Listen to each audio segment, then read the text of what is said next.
Hello, and welcome to the Young Anglican Theology Project. Today, we are delighted that Dan Grayson is joining us from Cambridge in the UK to talk to us about video games, creativity, and faith. So, Dan, please introduce yourself. So my name is Dan Grayson. I'm a Church of England ordinand at Westcott House in Cambridge, one of our theological colleges. As part of that course, I wrote a master's dissertation on a Christ-centered approach to how we talk about and understand both the experience of playing games and video games themselves. All my life, gaming has been an important facet of everything that I do. I was chair of my university's Geek Society whilst I was there. And over time, gaming has then naturally formed part of my life of faith. It's something that is quite central to my identity and to my hobbies. So it sort of naturally ended up playing a significant role in my journey of faith as well. And in your piece that you wrote for us for Young Anglican Theology, one of the things you said, which I found really interesting, is that the ways we play video games can help us think about our own faith and how we express it. So, why is the relationship between theology and faith practice a bit like playing a video game, do you think? So there are two facets to why video games and playing video games are comparable to the life of faith.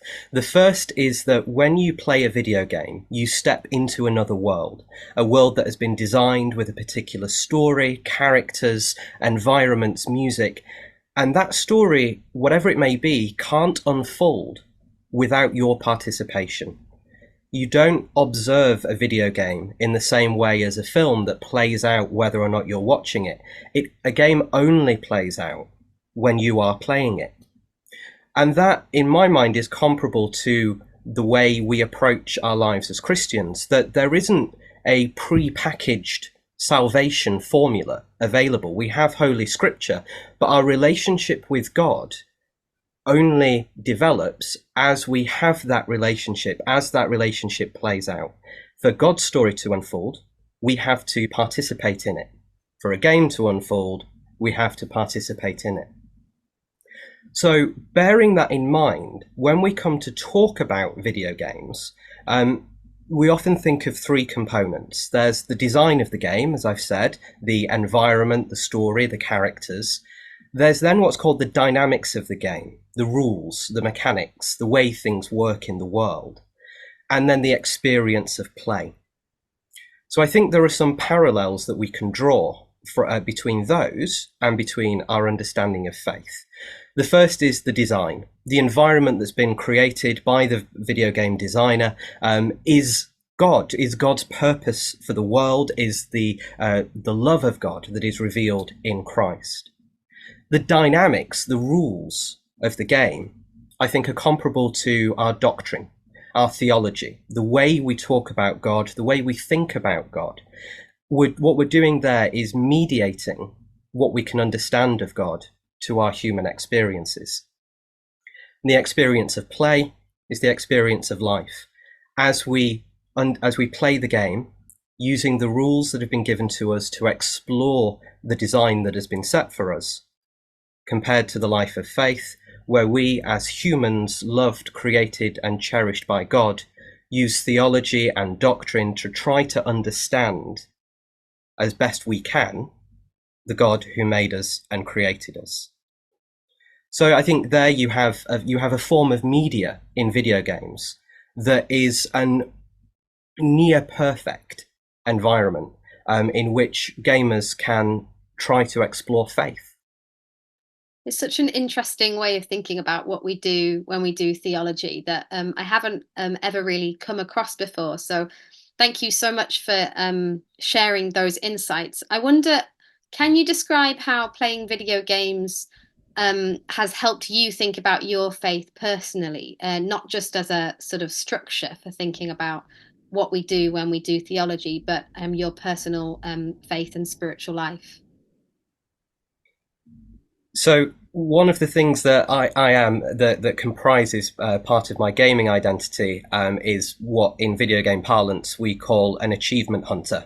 When I was playing games, I wanted to play every part of it, get every achievement, see every environment, talk to every character. And when I began playing games when I was in my early teen years, that was the only way I thought you could play a game, that you hadn't really truly played the game unless you had 100%ed it, as we say, completely completed it, and that all of those objectives had been met. Over time, the more games that I've played, I've realized that there are some things I simply am no good at in games. I can't do quick reaction combat games. I can't play games that over rely on strategy and statistics. Instead, I focus on playing a game in a way that makes sense to me, that the path that I'm led down as a gamer by the creator of the game in a way that appeals to me. So I don't feel the need to complete everything in a game anymore when I pursue the game the way that I want to play it within what I've been given. And that has more or less mirrored my understanding of myself and my role in the world and the role that God has called me to play. When I was younger, I wanted to do many different things, and I tried many different things, and I was good at some and I was bad at others. Some things made more sense than others. And now my shift in focus has matched that of video games, that there is a way for me to live my life, to live out the journey that God has placed me on, without thinking I need to 100% life, that I need to achieve every achievement in life. Instead, there is a way to play the game, to experience life, that God has drawn me towards. So for me, that is the call to priesthood. And that is a sacrifice of many different paths, many different ways that I could go in my life that might be cool to explore and experience. But it's not what God has asked me to do. It's not the way that God has asked me to live my life. The sort of theological position I have with that is similar to St. John Henry Newman's idea of a definite service, that each of us are created by God to be who we are, to be the people that God has created us to be, and to live in the world in a way to fulfill what God offers to us, that God doesn't place demands on us, but instead suggests there's something in this world that I have planned for you to be involved in, that I want you to explore. And that's for you to do. And I could create, says God, no other person to pursue that particular path. Thank you. That each of our ways of playing games and playing life are individual to us. Thank you, Dan. That's really beautifully put, a really beautiful image of what God calls people to. Are there ways that you think, as you think about your vocation to priesthood, of leadership in the church, are there ways the church could better include gamers in their community? I think the first thing to recognize is that they're already there. So when we think about games, when you think about like classic arcade game consoles in the homes, the Atari 2600 was made in 1977.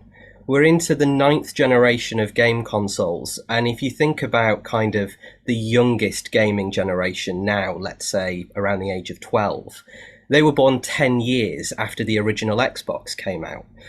Our churches are already full of people who have or are or will play video games. It's not an outreach necessarily, because it's already the people that we have around us, as well as a way to draw people in. I think what I would like to do, what I would like to be able to offer as part of my ministry at some point is, we've done plenty of book groups. We've done plenty of film groups or TV groups where we all read or watch something and then come together and talk about the faith aspect of it. I think that's perfectly possible to do with video games. I think if you get people together whose natural environment is the virtual one, whose understanding of life is shaped by the games they play, then that's the space in which we can talk about faith. That's the space that we can explore how our identity as followers of God develops over time, and to explore those themes. Video games are rich in theological themes, and themes of faith. You could talk about God's creation by talking about Minecraft. You could talk about forgiveness by talking about Life is Strange. You can talk about death and concepts of death with pretty much any video game that has that kind of mechanic. How fantastic a conversation that could be, just by using the medium and the art form and the way of expressing ourselves, to talk about faith like that would be, I think, quite powerful. But gamers are already there, so let's use them. Thank you so much, Dan, for introducing me to a completely new way of thinking about the creative practice of faith. That suddenly I feel quite keen to go away and play some Zelda. But last question before I let you go. What is your hope for the next generation of young Anglican theologians? One of the benefits of being an ordinand at the moment is an exposure to a variety of young Anglican theologians from my own tradition in the Church of England and others within the Anglican Communion. So don't be afraid, I think, to break new ground. That we're not inventing new theology, as people who want to criticize younger approaches to theology often say. We are finding new ways to proclaim afresh the gospel of Christ.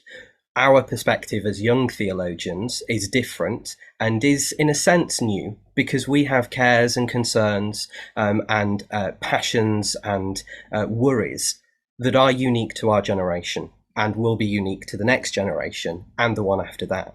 So we have to find a way of communicating God to the world that we experience and that we interact with. So saying things in a new way and exploring or already entrenched concepts from our perspective is incredibly important. So break new ground is the hope. There is a way of doing that, I think, though. Anglicanism is famous as being the via media, the middle way, that tries to balance extremes and chart a path between polarized extremes.